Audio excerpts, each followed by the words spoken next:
Hello guys, today I want to show you how to integrate Google Drive with your Slack app. So first log into your Slack app, either on desktop or web app.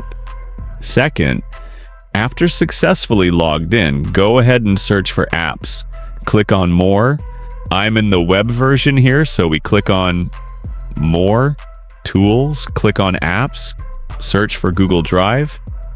Click on it will be directed to Google Drive integration page here.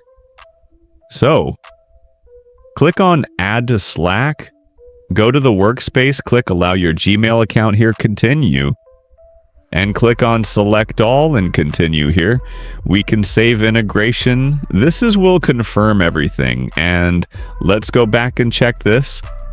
And we successfully integrated the Google Drive and our Slack app.